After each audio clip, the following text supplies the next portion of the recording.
Hello साथीहरु नमस्कार welcome all of you to my channel आजको डिस्कसनमा हामी चाहिँ Durbin Watson test for testing auto collisions को बारेमा छलफल गर्नेछौँ र हामी चाहिँ एउटा हाइपोथेटिकल एक्जाम्पल युज गर्दै we could estimate the Durbin Watson value र एकर्डिङली हामी यसलाई कसरी इन्टरप्रेट गर्न सक्छौँ त त्यसको बारेमा पनि आज डिस्कस गर्नेछौँ साथीहरु चाहिँ र पहिला के बुझ्नु पर्यो भने साथीहरु चाहिँ Durbin Watson test which is used for test analyzing the first order autocorrelation भन्छौँ also known as serial correlations in ordinary least square regression analysis र जसको लागि तपाईलाई चाहिँ अब basic econometrics books by Gujarati and Sangeeta या अरु कुनै इकोनोमेट्रिक्स बुकको तपाई रेफरेन्स लिन सक्नुहुन्छ साथीहरु चाहिँ र अर्को भनेको चाहिँ हामीले के बुझ्नु पर्यो भने first order autocorrelation is the correlation between successive present and the prior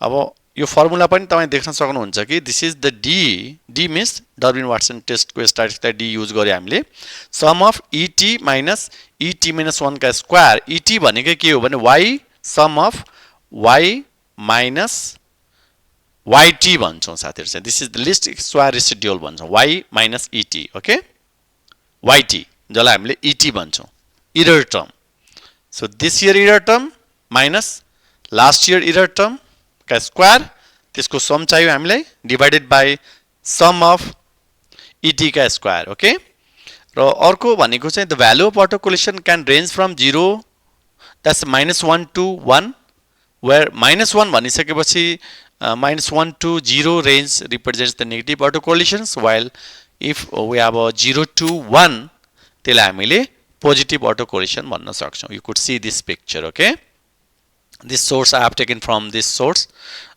okay even though you could find this concept in any econometrics books okay अब जाउँ साथीहरु चाहिँ अब हामीले how we could find the Durbin Watson value so in this case we are given कि हामीसँग छ कि we have a year 1960 देखि लिएर 1979 सम्म data sets okay this is hypothetical example you could relate in your own research use it and do your time series को जुन autocorrelation test गर्न सक्नुहुन्छ by using the Durbin Watson test र next one is so we have a time भनेको 20 year को data छ we have a regional cells which is the YT राखेको छ मैले dependent variable र next भनेको चाहिँ advertising expenses जुन that means regional sales कुनै particular year को चाहिँ कस्तो छ भने depends on advertising expenses so here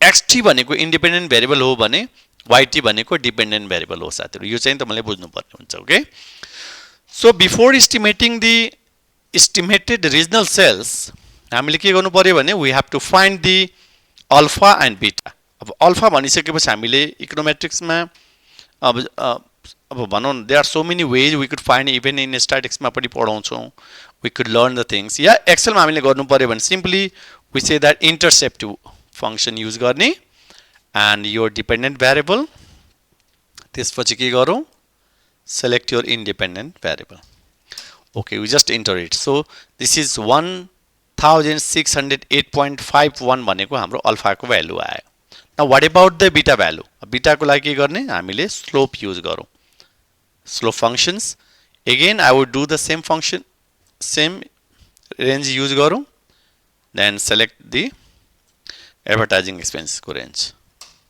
so हाम्रो beta को भ्यालु कति आयो भने 20.09 अब क्वेशन के आयो भने how we are going to estimate अब manually त हामीले गरेकै हो यो सबै कुरो तर by using excel how we could do it how we could find the Durbin Watson value कसरी निकाल्न सक्छौं त त्यही को रिलेटेड आजको डिस्कसन हो साथीहरु चाहिँ अब हेर्नु अब हाम्रो चाहिँ yt यो भो माइनस अब यहाँ चाहिँ के चाहियो भने हामीलाई पहिला इक्वेसन हेर्नु दिस इज अल्फा अल्फा भनेको यो भो plus beta beta value into advertising expenses अब हामीले के बुझ्नु पर्यो भने we are going to use the alpha beta value calculated of the regional sales and advertising expenses we are going to use for all the अब sale मा हामी use गर्नु पर्ने हुन्छ ओके जस्तो 1961 1962 and accordingly for 1979. अब हामीले के गर्न सक्छौं भने we could use the here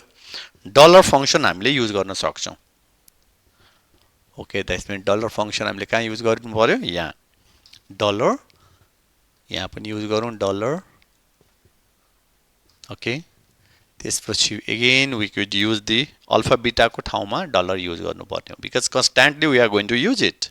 We need to use it है. नभए टाइम एन्ड अगेन हामीले युज गर्नु पर्ने हुन्छ है. ल अब हाम्रो के भ्यालु आयो भने दिस इज यो भ्यालु आइसक्यो. ओके, अब हामीले धेरै दुख गर्नु परेन. Simply once you define it, dollar function भनेको तपाईले युज गरिसकेपछि, किनभने we have a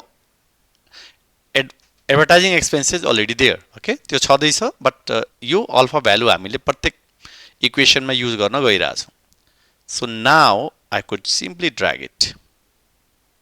Okay, so this is we have estimated the regional sales. अब के आयो भने what about the least square residual friends? अब least square residual भनिसकेपछि जस्तो हामी फाइनान्समा पनि भन्छौं that's abnormal return जुन निकाल्छौं R minus ER. एक्ज्याक्टली यही कन्सेप्टबाट गाइडेड भएको साथीहरु चाहिँ ET. This is error term. Okay, अब यहाँ हामीले के गर्छौं त error term भनिसकेपछि this minus this. Okay, फेरि अब तपाईले के गर्नु पर्यो भने you simply drag it. Here you हामीले dollar function युज गर्नु परेन किनभने we already have a information. Okay, once you estimate the least square residual, that is ET, अब हामीलाई के चाहियो भने ET का स्क्वायर चाहियो. So स्क्वायर गर्नलाई त जस्ट हामी स्क्वायर गर्ने हो. Okay, अब अगेन हामी के गर्न सक्छौं भने we could drag it. ठीक छ. अब के चाहियो भने तपाईको प्रायर इयर को रेसिडुअल चाहियो त मलाई डेटा सेट ET-1. एक्चुअली चाहिने भनेको इक्वेसन त यो हो हाम्रो. अकॉर्डिंगली हामीले manage गरिराछौं. we have to find all those things. अब ET-1 भनेको हामीले जस्ट अहिले क्याल्कुलेट गरेका छौं. यहाँबाट टक्क यहाँ कपी गरौँ, copy and you would paste here. Paste गर्दाखेरि ध्यान दिनुपर्ने हुन्छ you could use the paste special value गर्नु है. अब यो हाम्रो चाहिदैन यहाँ. अब that means यो जुन ET-1 भ्यालु भनेकै जस्तो हामी क्युमुलेटिभ फ्रिक्वेन्सी जस्तो अब कुनै फ्रिक्वेन्सीमा कुनै नम्बरमा हामी गर्दाखेरि आजको भ्यालु भनेकै प्रायर इयरको भ्यालु हो भन्ने रेसिडुअल भन्नु खोजेको यहाँ. This is 32.33 माइनसमा. अब के चाहियो भने हामीलाई अर्को नेक्स्ट चाहियो ET भने कहाँ गयो? This ET minus ET-1, this one square चाहियो. ओके, अब हामी के गर्छौं त? ओके, स्क्वायर गर्दियौ. अब के गर्नु पर्यो? Simply again we could drag it. Manually गर्दाखेरि कस्तो हुन्छ भने it is very time consuming. हामी गर्न सक्छौं but accurately you could estimate by using the Excel. अब के चाहियो भने आई नीड दिस सम भनेकै के त सम फंक्शन युज गरौँ. सम भन्दाखेरि यहाँदेखि लिएर मलाई यहाँसम्म चाहियो. Okay, I will just enter it. Similarly I need the value of this is यो भन्दाखेरि अगेन सम युज गरौँ.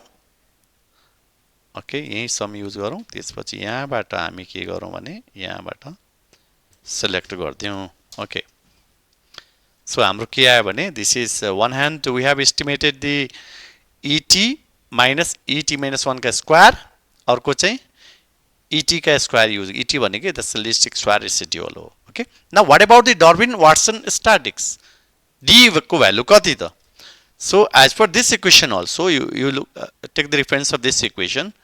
This value sum of ET minus ET-1 का स्क्वायर डिवाइडेड बाइ के गर्नु पर्यो हामीले सम अफ ET का स्क्वायर. सो हाम्रो भ्यालु कति आयो भन्दाखेरि डर्बिन-वाटसन टेस्ट भ्यालु इज 1.08. अब question is about how we could analyse this results. अब हाम्रो के बुझ्नु पर्यो भने जस्तो if we choose the level of significance, जस्तो अल्फा को भ्यालु जुन भन्छौं level of significance is 5%, 0.05, then table of Durbin Watson statics gives the critical value corresponding to N20 and the one regression degrees यो भनेको DL 1.20 र अर्को चाहिँ 1.41. So as calculated Darwin Watson value हाम्रो कति आयो भन्दाखेरि 1.08, which is lower than this DL, and that is why we say that we reject the null hypothesis and conclude that the errors are positively autocorrelated साथीहरु चाहिँ. So this way हामी के गर्न सक्छौं भने we could find the Darwin Watson test statistics, and we could explain and interpret the results साथीहरु चाहिँ when we are dealing with the time series data, friends. Okay friends, these are the things that I would like to share today. यदि आजको content तपाईलाई मन परेको छ भने please like पनि गर्नु होला र मेरो च्यानल फाइनान्स गुरु पवन कुमार झालाई सब्स्क्राइब पनि गर्नु होला. Thank you all of you for watching this video. Please take care all of you. Thank you.